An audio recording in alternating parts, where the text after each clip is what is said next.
Buenos días de Padua y bienvenidos al segundo encuentro con este curso de ecocardiografía. En la clase anterior hemos hablado de la función sistólica ventricular izquierda. Hoy seguimos tratando de la valoración de esta misma cámara, analizando su función diastólica. Para tratar este argumento será nuestro huésped, el doctor Gustavo Restrepo Molina, director del Laboratorio de Ecocardiografía y Métodos No Invasivos de la Clínica Medellín, en Colombia, y presidente de la Sociedad Colombiana de Cardiología. Nos explicará qué es la disfunción diastólica, las causas y los métodos para valorarla con el ecocardiograma, además en situaciones particulares como la fibrilación auricular. También hoy tendremos las usuales demostraciones prácticas a cura de la doctora Denisa Muraro desde el Laboratorio de Ecocardiografía de la Universidad de Padua. Os recuerdo que el portal de MediClassroom os permite mandar vuestras preguntas al orador por la ventana de texto que es visible a la derecha de la pantalla. Podéis mandar vuestras preguntas en cualquier momento. Durante la clase abriremos varias veces el debate con el doctor Restrepo, que contestará en directo a vuestras preguntas. Bien, volvemos al tema de hoy e iniciamos a comprender la importancia y la fisiopatología de la función diastólica, la causa del fallo cardíaco con fracción de eyección conservada y el rol de la ecocardiografía bidimensional. Escuchamos al doctor Restrepo. Buenos días, habla el doctor Gustavo Restrepo desde Medellín, Colombia, para hablarles sobre función diastólica en My EcoCardiolab, curso de docencia financiado por Laboratorios ESAOTE con la participación de la Universidad de Padua. Un agradecimiento especial al doctor Folino y a la doctora Muraro por su amable colaboración durante el transcurso de este evento, a la doctora Marcia Barbosa, presidente de la Sociedad Interamericana de Cardiología, y al doctor Pedro Gutiérrez Fajardo, presidente de ECOSIAC, como participantes y como creadores de este evento. Y agradecimiento especial al doctor Sabino Iliceto de la Universidad de Padua. En los próximos minutos vamos a hablar sobre función diastólica. La charla está dividida en tres partes. La primera parte hablaremos sobre la definición, importancia y fisiopatología de la disfunción diastólica, las causas de fallo cardíaco con fracción de eyección conservada y cuál es el rol del ecocardiograma bidimensional en la evaluación del paciente con disfunción diastólica. La función diastólica la podríamos definir como la propiedad que hace posible el llenado ventricular con un volumen adecuado para mantener el gasto cardíaco bajo una presión auricular normal. Es importante que esta definición incluye también situaciones de estrés como el ejercicio, taquicardia, reto de volumen, en el cual el ventrículo izquierdo tiene que mantener unos mecanismos de succión, de relajación y de extensibilidad adecuados para conservar un gasto cardíaco óptimo y prevenir el incremento de la presión de llenado del ventrículo izquierdo. Por definición, se excluyen anormalidades de la válvula mitral, como la estenosis y la insuficiencia mitral, prótesis y anillos valvulares mitrales. Sin embargo, veremos más adelante cómo es posible evaluar la función diastólica en estos casos especiales. La disfunción diastólica es una condición necesaria, pero no equivalente a fallo cardíaco diastólico. Por tal motivo, solo consideramos fallo cardíaco diastólico cuando hay evidencia clínica, como son los signos y síntomas de fallo cardíaco. La falla cardíaca con fracción de eyección preservada, es decir, con fracción de eyección del ventrículo izquierdo igual o mayor del 50%, es un fenómeno frecuente. Hasta un 54% de la población total de pacientes con falla cardíaca en algunos estudios presentan falla cardíaca con fracción de eyección conservada. Un hecho importante es que la falla cardíaca diastólica está asociada también con un aumento de la mortalidad. No es solo la falla cardíaca sistólica con baja fracción de eyección, sino la falla cardíaca diastólica con fracción de eyección conservada que está asociada con mal pronóstico. Usualmente lo que se observa en la falla cardíaca con fracción de eyección reservada, en la inmensa mayoría, en el 80-90%, son anormalidades de la función diastólica, ya sea en reposo o con ejercicio. Y es importante considerar en este grupo de pacientes que son de mayor edad, usualmente hay prevalencia de comorbilidades, usualmente son pacientes mayores de 75 años, que tienen otras comorbilidades como enfermedad pulmonar obstructiva crónica. Algún porcentaje de pacientes demuestran cifras de hemoglobina menores de 10 gramos por decilitro y hasta un 22% de los pacientes en algunos estudios presentan insuficiencia renal. La falla cardíaca no solo se caracteriza por anormalidades diastólicas del ventrículo izquierdo, sino que con frecuencia hay trastornos del acoplamiento ventrículo arterial o anormalidades extracardíacas reconocidas como una disminución de la vasodilatación con ejercicio, disminución de la reserva cronotrópica e incremento del volumen intravascular. Pueden encontrarse ocasionalmente otras causas cardíacas en este grupo de pacientes, como la presencia de insuficiencia mitral dinámica, es decir, insuficiencia mitral que se aumenta con la realización de ejercicio, pacientes con pericarditis constrictiva, disincronía cardíaca o isquemia miocárdica. En este slide observan las causas más frecuentes de disfunción diastólica. La enfermedad coronaria ocupa un papel predominante. Otras causas son la estenosis valvular aórtica moderada severa, pacientes con miocardiopatía hipertrófica, el grupo de pacientes muy importante de hipertensión arterial, diabetes mellitus, insuficiencia renal crónica, y otra causa importante son miocardiopatías del tipo restrictivo como la amiloidosis. La miocardiopatía dilatada es otra causa importante de disfunción diastólica asociada con disminución de la fracción de eyección del ventrículo izquierdo. En esta gráfica observamos la fisiopatología fundamental de la disfunción diastólica. En la gráfica de la izquierda observen en sujetos normales la relación presión-volumen y en la gráfica de la derecha lo que sucede en los pacientes con disfunción diastólica.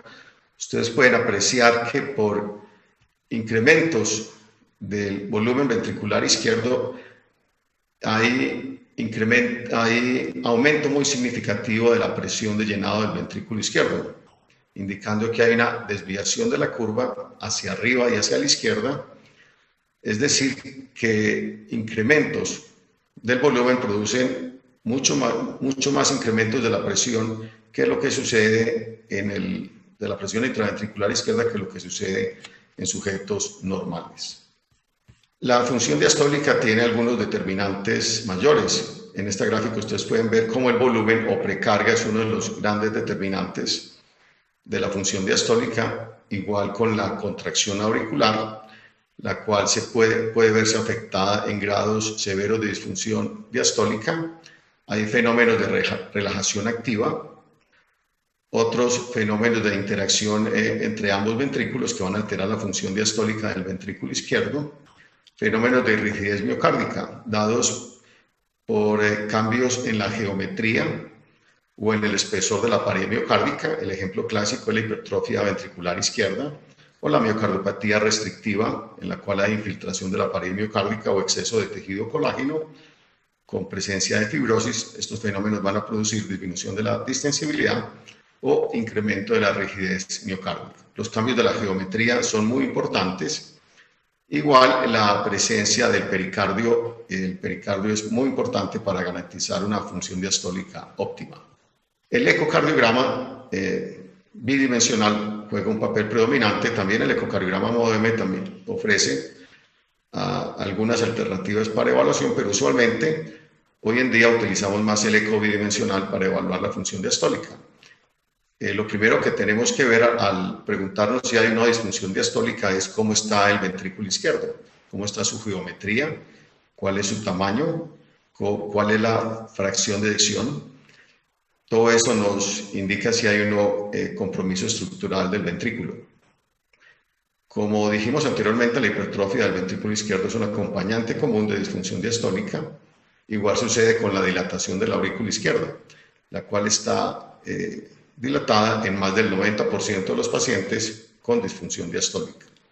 También puede verse una disminución en el descenso de la base del anillo mitral, medición conocida como BAPSE, en un número importante de pacientes a pesar de tener una fracción de eyección del ventrículo izquierdo dentro de límites normales. La hipertrofia ventricular izquierda, particularmente de la forma concéntrica, es frecuente en los pacientes con disfunción diastólica. La hipertrofia disminuye la relajación y puede en algunos casos aumentar la rigidez. Dos condiciones asociadas con disfunción diastólica y presiones de llenado del ventrículo izquierdo elevadas. En la gráfica pueden ver los valores de masa ventricular izquierda indexados, ya sea por eco bidimensional o modo M, tanto en mujeres como en hombres. La evaluación del tamaño de la aurícula izquierda es muy importante. Es difícil sustentar un diagnóstico de disfunción diastólica severa con un volumen auricular izquierdo normal, el cual consideramos normal, usualmente un índice de volumen menor de 30 mililitros por metro cuadrado. Usualmente, al hablar de disfunción diastólica, tenemos índices de volúmenes mayores de 34 mililitros por metro cuadrado.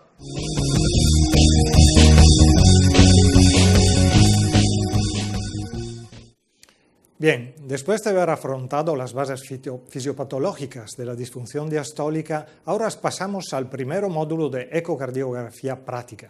Y con la doctora Denise Muraro aprendemos a valorar correctamente la función diastólica y las relaciones entre las olas mitrales E, A y E primero.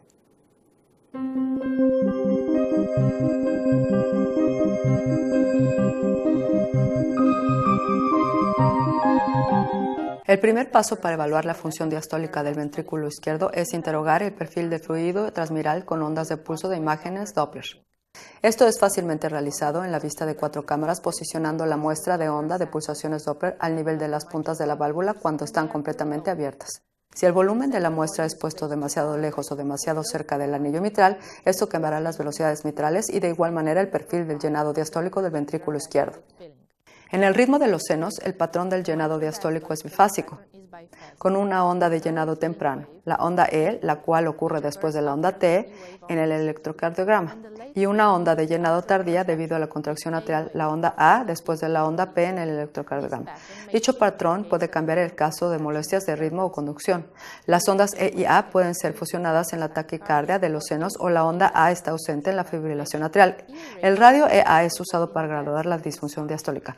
Un radio EA mayor que 1 es normal, pero puede ser también pseudonormal, relajación anormal asociada con aumento de llenados de presiones. Los cambios registrados en las velocidades de fluido mitral onda de pulso durante la ejecución de maniobra de Valsalva pueden ayudar a identificar pacientes con patrones de velocidad de fluido pseudonormales.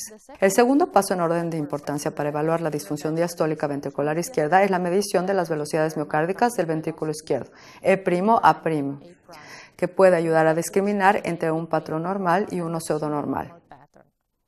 Para obtener velocidades TDI, la velocidad del tejido en el mapa de color está sobrepuesta en la imagen de la escala de grises en la imagen de 4 cámaras. Entonces, la muestra de volumen de la onda de pulso Doppler debe ser posicionada 1 centímetro por arriba del anillo mitral en el nivel base septal, asegurándose que no entre en el atrio izquierdo en sístole. Todos los registros Doppler deben ser hechos durante la apnea respiratoria final para de esta manera minimizar las variaciones de respiración. Podemos medir la E'. Si la función diastólica es normal, E' es más alto que 7 centímetros por segundo y también más largo que A'. El E sobre E' radio es un índice de la presión de llenado del ventrículo izquierdo con valores más grandes que 15 sugerencias de presiones de llenado altas.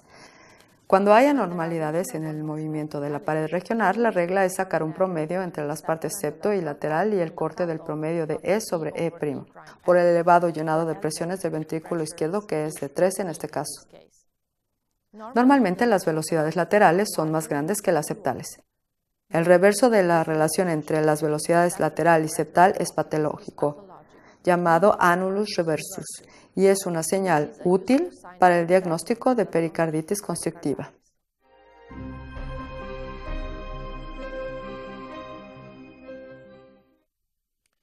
Retomamos la línea del estudio y empezamos a entrar en el detalle de las técnicas disponibles por la valoración de la función diastólica, los métodos de evaluación Doppler de la función diastólica, el Doppler transmitral y de las venas pulmonares, la velocidad de propagación del flujo en modo M-color, el Doppler de tejido y la utilidad de la valoración de la presión sistólica de la arteria pulmonar.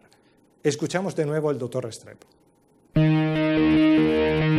Bueno, continuamos con la segunda parte sobre función diastólica. Aquí hablaremos sobre los métodos de evaluación Doppler de la función diastólica, como son el Doppler transmitral, el Doppler de las venas pulmonares, la velocidad de propagación del flujo en modo M-color, el Doppler de tejidos. Haremos énfasis en la relación E' basal y con ejercicio. Y por último, sobre la importancia de la presión sistólica de la arteria pulmonar. Con relación al flujo transvalvular mitral, la relación de las ondas E y A, onda E durante la fase de llenado rápido, A, la onda A durante la contracción auricular, hablaremos del tiempo de desaceleración. Otro factor es el tiempo de relajación isovolumétrica, que está al lado derecho de la pantalla, y en la parte inferior el flujo de venas pulmonares, en las cuales en condiciones normales predomina la onda sistólica sobre la velocidad diastólica, y es importante tener en cuenta la duración de la onda retrógrada pulmonar y compararla con la duración de la onda mitral. En cuanto a los patrones de velocidad transmitral en función diastólica, esto es un continuo. Como ustedes pueden apreciar, la primera alteración es un trastorno de la relajación, en la cual hay una disminución de la velocidad de la onda E en relación a la velocidad de la onda A, con un incremento del tiempo de desaceleración y del tiempo de relajación isovolúmica. A medida que progresa la disfunción diastólica, se incrementan las presiones a nivel de la aurícula izquierda, hay disminución de la extensibilidad, esto produce un incremento de la velocidad de la onda E. La relación EA está entre 1 a 1.5 y el tiempo de desaceleración se acorta. Igual sucede con el tiempo de relajación isovolumétrica. Con mayor deterioro de la función diastólica tenemos el patrón restrictivo, en el cual la relación onda A es mayor de 2, el tiempo de desaceleración se acorta por el incremento de las presiones. Lo mismo el tiempo de relajación isovolumétrica, usualmente es menor de 70 milisegundos. Es frecuente en sujetos mayores de 65 años. Envejecer normalmente es hacer un trastorno de la relajación, y también puede observarse con frecuencia estos trastornos de la relajación en pacientes con hipertensión arterial con o sin hipertrofia del ventrículo izquierdo, pacientes con enfermedad coronaria, con enfermedades miocárdicas, con miocardiopatía hipertrófica, con obesidad mórbida, o en el paciente con fallo cardíaco compensado. Podemos utilizar la maniobra de Valsalva para diferenciar si es un patrón normal o es un patrón pseudonormal. En la parte superior, en un paciente normal, vemos cómo la maniobra de Valsalva normalmente produce una disminución de ambas ondas, tanto de la onda E como de la onda A, o sea, la relación EA se conserva. En cambio, cuando hay incremento de la presión de la aurícula izquierda, como en la gráfica de abajo, la maniobra de Valsalva demuestra que detrás de este patrón pseudonormal hay un trastorno de la relajación muy importante, como se observa, hay un cambio de la relación onda E-onda A, indicando que no es un patrón normal, sino un trastorno de la relajación, una disfunción diastólica presente. Otros hallazgos que favorecen que sea un patrón pseudonormal es por pacientes con edad avanzada mayor de 70 años que presenten un patrón pseudonormal, ya lo alerta uno de que hay disfunción diastólica.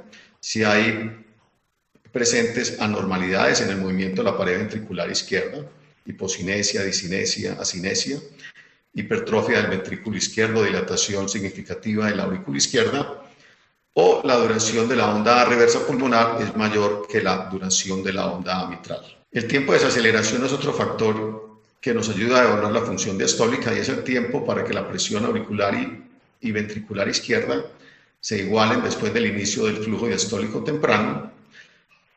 correlaciona con la rigidez del ventrículo izquierdo, y un tiempo de desaceleración igual de 160 milisegundos puede ser un hallazgo muy anormal o puede encontrarse en sujetos normales. Acá nuevamente las características de la geometría y de la morfología del ventrículo izquierdo y de la aurícula izquierda nos ayudan a definir si es un patrón, si hay enfermedad cardíaca estructural presente o no. Si hay enfermedad cardíaca estructural presente, pues un tiempo de desaceleración corto sugiere en primera instancia que es disfunción diastólica. El tiempo de desaceleración no tiene correlación, por ejemplo, con la presión auricular izquierda en pacientes con una fracción de eyección igual o mayor del 50%.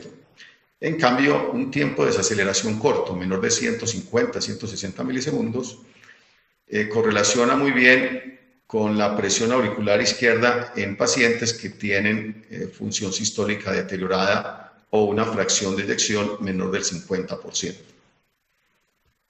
O sea, es útil en pacientes con fracción de eyección deprimida y correlaciona bien con las cifras de presión auricular izquierda. Otra medida útil es evaluar la duración de la velocidad onda retrógrada a nivel del flujo venoso pulmonar, onda mitral, y una diferencia mayor de 30 milisegundos, como observan en la gráfica, indica un incremento de la presión de fin de diástole del ventrículo izquierdo. Estas son medidas al final de la diástole, y una diferencia mayor de 30 milisegundos usualmente se asocia con un incremento de la presión de fin de diástole mayor de 15 milímetros de mercurio. Acá nuevamente vemos cómo es el continuo de disfunción diastólica, empezando por un trastorno de relajación hacia un trastorno de disfunción diastólica moderada pseudo normal, y de ahí a un patrón restrictivo, el cual puede ser reversible con la maniobra de Valsalva o puede ser un defecto fijo indicando una disfunción diastólica más severa.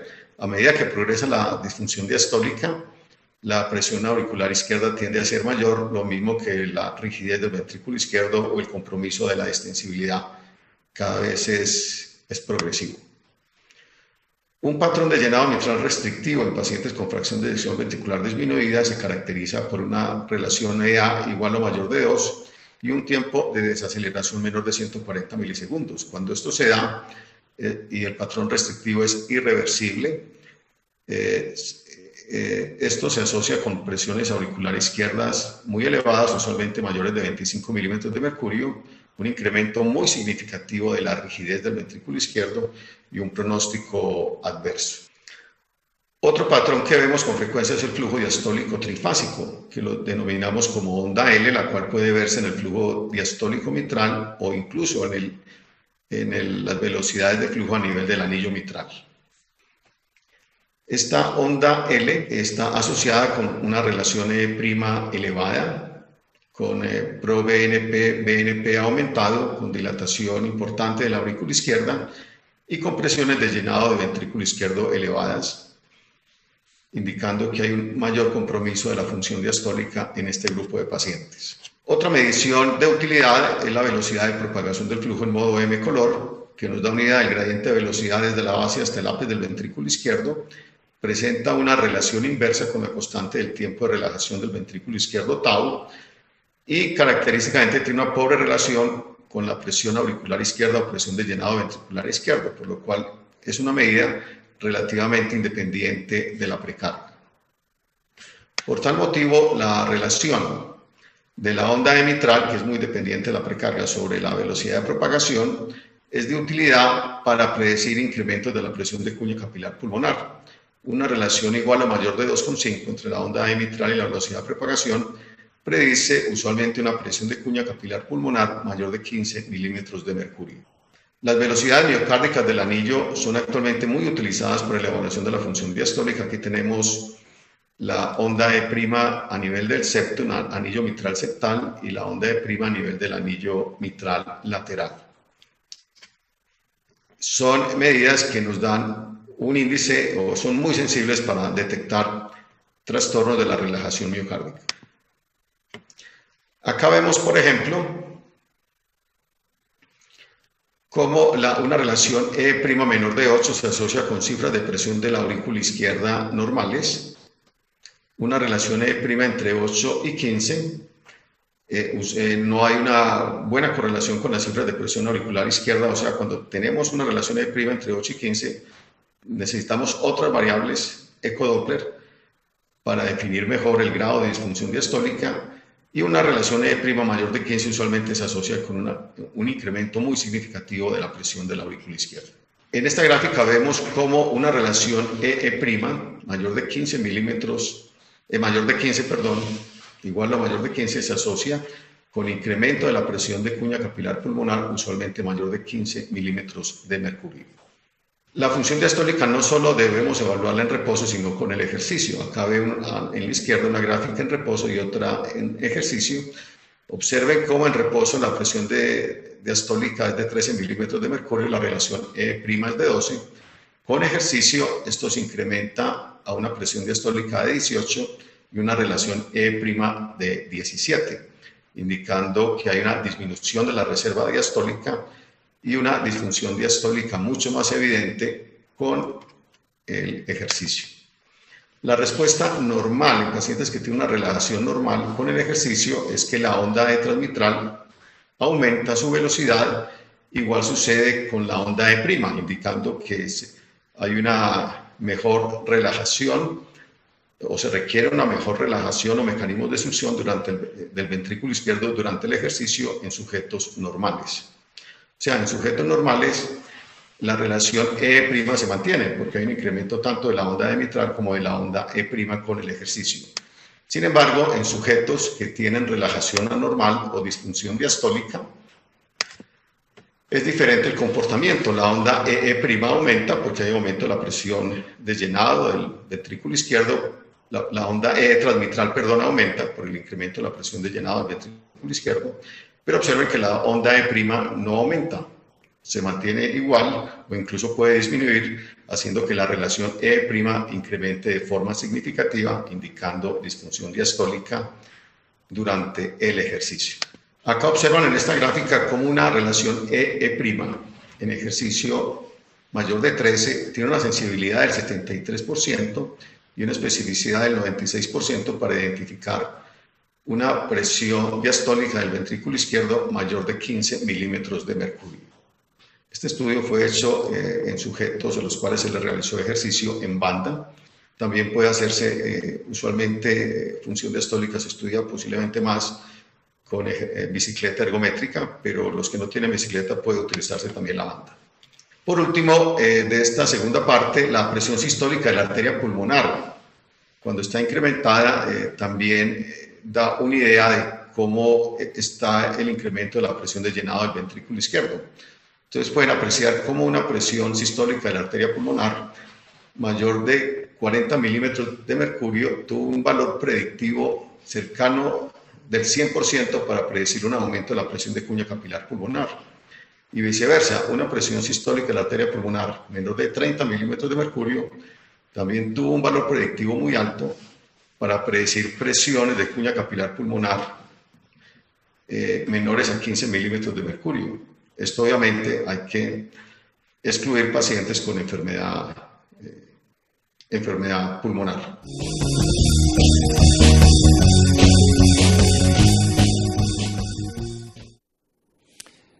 Bien, está claro, por tanto, que hay diferentes estrategias para valorar con el ecocardiograma la disfunción diastólica. Volvemos ahora en el laboratorio de ecocardiografía de Padua y vemos en la práctica dos métodos indirectos por la valoración de la función diastólica: la medida de las dimensiones de la aurícula izquierda y la valoración del perfil Doppler de la vena pulmonar.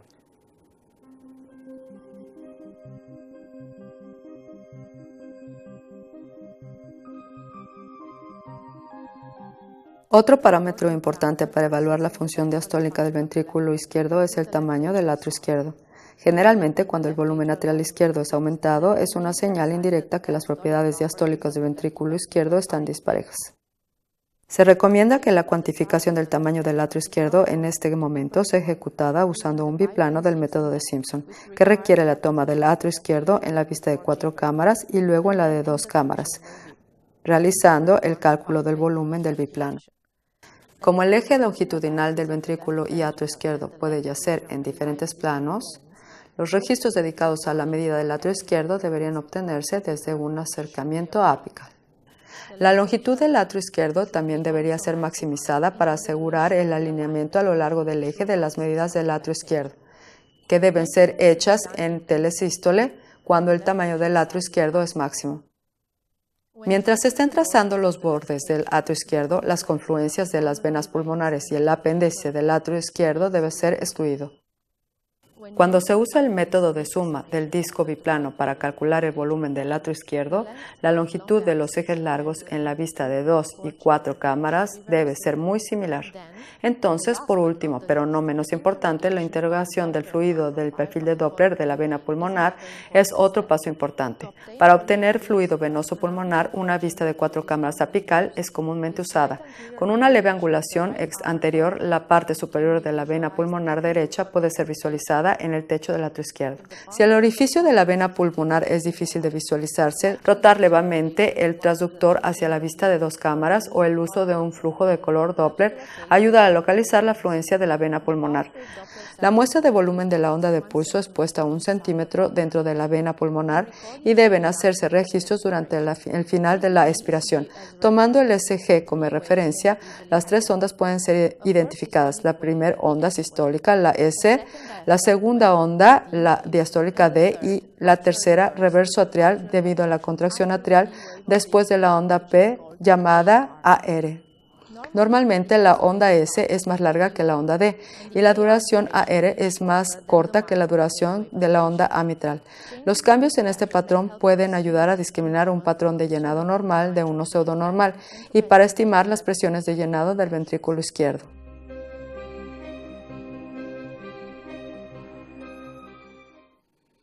Bien, volvemos al estudio y abrimos el primer debate para contestar a vuestras preguntas. Está con nosotros, conectado en directo desde Medellín, el doctor Gustavo Restrepo. Buenos días, doctor Restrepo. Gracias por estar aquí con nosotros. Doctor Folino, es un placer estar acá y es un gran honor estar en esta sesión. Bien, gracias. Y vamos enseguida con las primeras preguntas. Muchas preguntas han llegado. Y la primera dice, ¿qué consideraciones debemos hacer en la evaluación de la función diastólica en un paciente con marcapasos? Bueno, es una pregunta interesante porque la estimulación con marcapasos produce disincronía ventricular y hasta cierto punto es una de las limitantes para la evaluación de la función diastólica.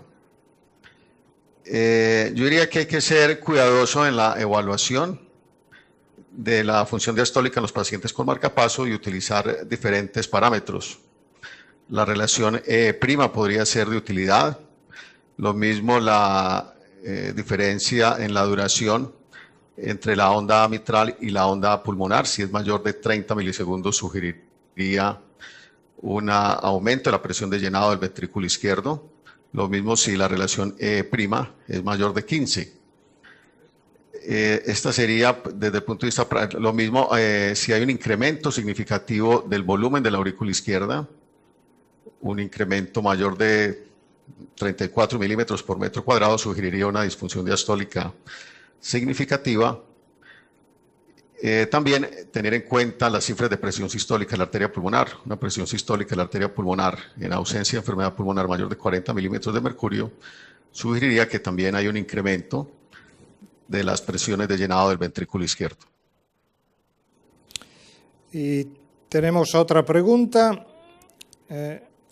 ¿Se pueden presentar un patrón de relajación prolongada en menores de 65 años con antecedentes cardíacos? Sí, de hecho es frecuente en pacientes con enfermedad coronaria, en pacientes con diabetes mellitus, con hipertrofia del ventrículo izquierdo de cualquier causa. Es frecuente encontrar un trastorno de la relajación. El trastorno de la relajación es una de las primeras cosas o factores que se cambia en el continuo de la disfunción diastólica. O sea, es común ver trastornos de la relajación en menores de 65 años si hay una enfermedad cardíaca subyacente. Tenemos una otra pregunta. ¿Cómo se puede valorar la función diastólica en estenosis mitral con insuficiencia aórtica? Bueno, es una pregunta interesante porque una de las limitantes de la evaluación de la función diastólica es la enfermedad valvular mitral. Sin embargo, como vimos en la conferencia, hay algunos tips que pueden ser de utilidad. Lo ideal en la evaluación de la función diastólica es que el paciente no tenga una insuficiencia aórtica o una estenosis mitral significativa, porque esto de hecho pues complica la evaluación de la función diastólica. Yo diría que es bastante complejo en esta situación y uno tiene que ser cauteloso porque sabemos que la insuficiencia aórtica severa, por ejemplo, acorta el tiempo de desaceleración. La estenosis mitral, de hecho, produce un incremento significativo de la presión de la aurícula izquierda, sin que eso implique necesariamente que las presiones de llenado del ventrículo izquierdo estén aumentadas.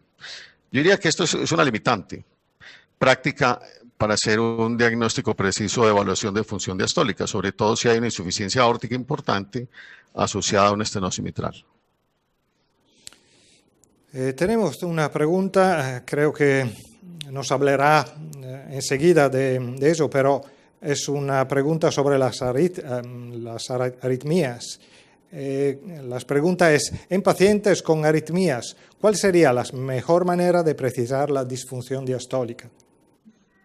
Bueno, en pacientes con arritmias, por ejemplo, una arritmia común es la fibrilación auricular.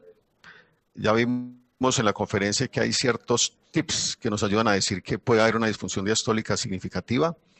El primero de ellos es un tiempo de desaceleración corto, un tiempo de desaceleración menor de 150 milisegundos. Sugiere incremento de las presiones de llenado. Lo mismo un tiempo de desaceleración del flujo diastólico venoso pulmonar menor de 220 milisegundos, una relación E' igual o mayor de 12 y también una alteración de la velocidad de propagación de flujo, una relación E sobre velocidad de propagación de flujo mayor de 1.4 también se ha encontrado correlacionada con incrementos de la presión de llenado del ventrículo izquierdo. En fibrilación auricular, por estar en una fibrilación auricular, pues no hay onda A, o sea, los parámetros dependientes de la onda A no se pueden realizar. Es importante en la evaluación de la función diastólica es que las arritmias pues alteran el latido o el ciclo cardíaco subsiguiente, entonces hay que ser cuidadosos de evaluar la función diastólica en ciclos cardíacos que no estén precedidos por latidos ectópicos ventriculares, por ejemplo.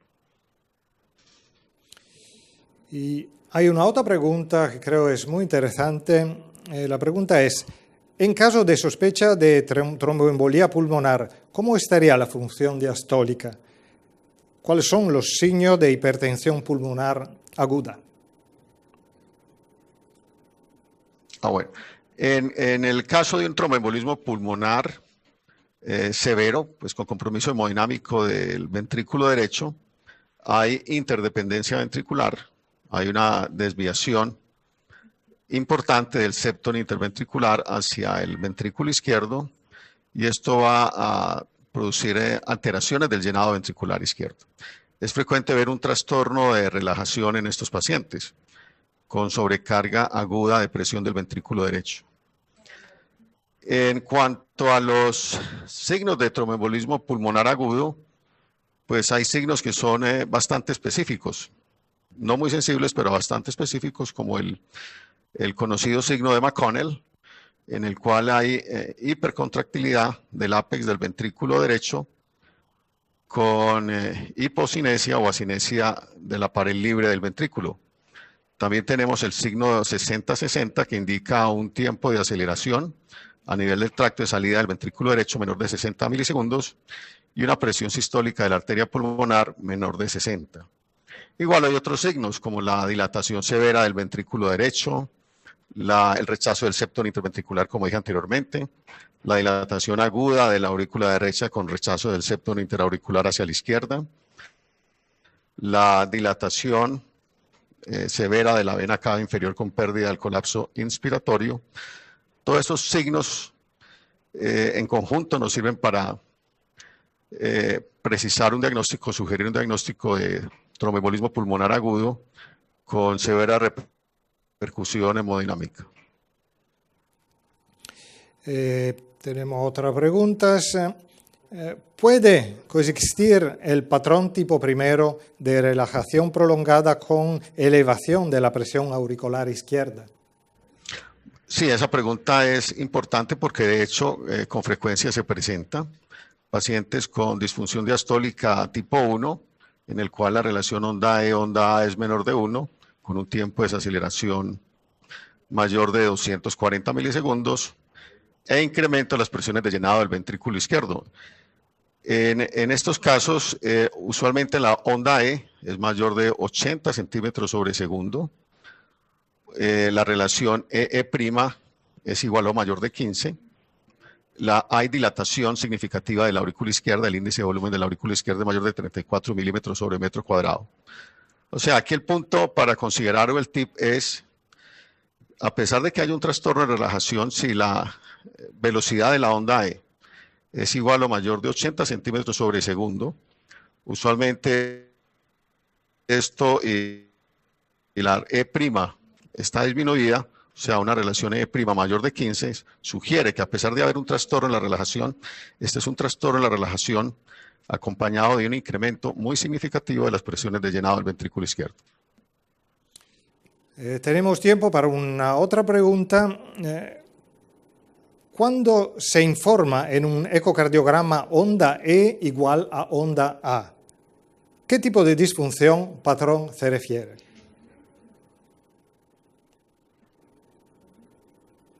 Bueno, usualmente cuando hay una similitud de las velocidades de las ondas E y A, lo llamamos como, pues da la impresión de que sea un patrón pseudonormal.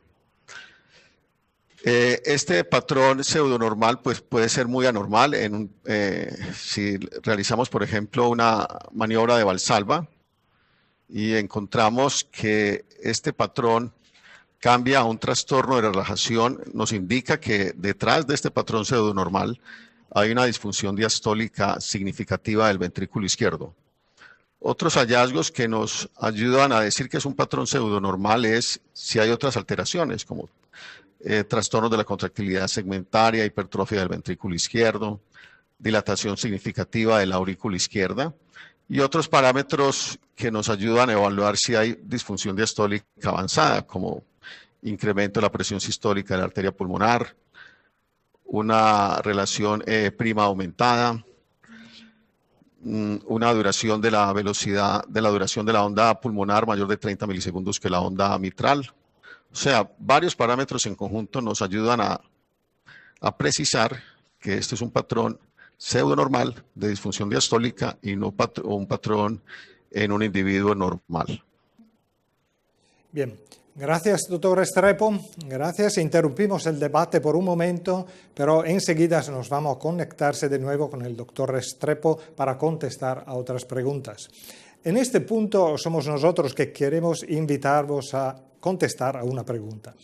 Y la pregunta es, con relación a disfunción diastólica severa, ¿cuál aseveración no es cierta? Los niveles de NT-proBNP son más de 220. La presión sistólica de la arteria pulmonar es usualmente mayor de 35 milímetros de mercurio. La relación E' con ejercicio es mayor de 13. La velocidad de propagación de flujo en modo M-Color es mayor de 50 milímetros al segundo. Para participar en esta prueba, tenéis que reducir la ventana vídeo y picar sobre el icono rojo que veis en la parte superior de la pantalla con la inscripción Test Live. Veréis la pregunta y las posibles respuestas. Elegís aquella que según vosotros es la correcta y hacéis clic sobre el botón Enviar. Más tarde veremos juntos cómo habéis contestado. Volvemos mientras tanto al tema de hoy y para ayudaros a elaborar una precisa estrategia por la valoración de la función diastólica, vemos cuáles son los algoritmos prácticos que adoptar y cómo valorar la función diastólica en situaciones particulares, como la fibrilación auricular y la estenosis o la insuficiencia mitral. Bueno, continuamos con la tercera y última parte, en la cual vamos a evaluar los algoritmos más frecuentemente utilizados para la evaluación de la función diastólica. Y por último, hablaremos sobre la evaluación de la función diastólica en situaciones especiales, como pacientes con taquicardia sinusal, enfermedad valvular mitral y fibrilación auricular. Este algoritmo nos muestra el abordaje práctico para categorizar la función diastólica, en la cual inicialmente se tiene las velocidades del Doppler tisular septal y lateral y el volumen de la aurícula izquierda. Cuando las velocidades septal y lateral son normales, o sea, septal mayor de 8 y lateral mayor de 10 y el volumen de la aurícula izquierda es normal, consideramos que la función diastólica es normal. Cuando las velocidades nuevamente son normales, pero el volumen de la aurícula izquierda está aumentado, esto también puede verse en sujetos normales, en el corazón del atleta o en pacientes con pericarditis constrictiva. El otro grupo son pacientes que demuestran velocidades tisulares disminuidas, E' septal menor de 8 y E' lateral menor de 10, con incrementos del volumen de la aurícula izquierda. En este grupo tenemos que considerar diferentes métodos para evaluar la función diastólica. Y ese es un mensaje importante. No debemos